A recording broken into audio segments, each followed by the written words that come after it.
I'd planned on taking it easy that evening, maybe practice a few fishing knots or help Grandpa Malay tidy up the workshop. Instead, a couple of friends, Rye and Kelsey, coaxed me into one last round of our favorite hide-and-seek style game. It was something we'd concocted years ago, chasing each other through every nook and cranny of the Appalachian behind Grandpa's homestead.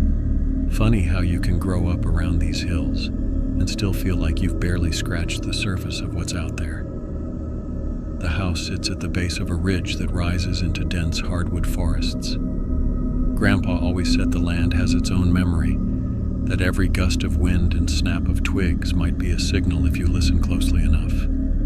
I laughed it off whenever he got too mystical, but tonight I was starting to see where he might have been coming from. The three of us were in the yard, the western sky burning orange where the sun dropped behind the ridgeline. Kelsey decided she'd be it this time, so Rye and I scampered toward the slope.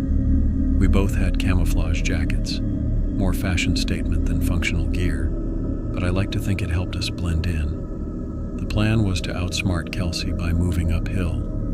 She'd never guess we'd take the steeper path, or so we thought. We crested that slope, and the first thing I noticed was how quiet the forest had become. Usually this time of evening, you can hear crickets winding up for their nighttime chorus, maybe an owl calling in the distance.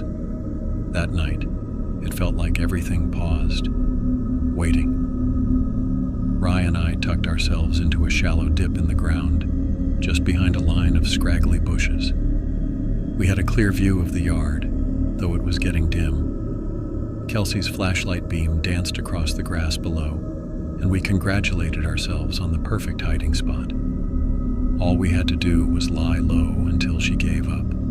Easy enough. A moment later, a low rhythmic pulse reached us like a drum beat echoing from far off. Rye's head jerked up. I glanced at him, wondering if he felt it too, that buzzing in the pit of my stomach. Drums in this part of the mountains. Maybe a local gathering, though it made zero sense for it to suddenly start after dusk. The sound grew. The beat became something more than a lone drum, chanting or singing, weaving in, and accompanying everything. A melody that shouldn't fit any of it. A high keening note reminiscent of bagpipes. That unexpected note stirred something protective in me,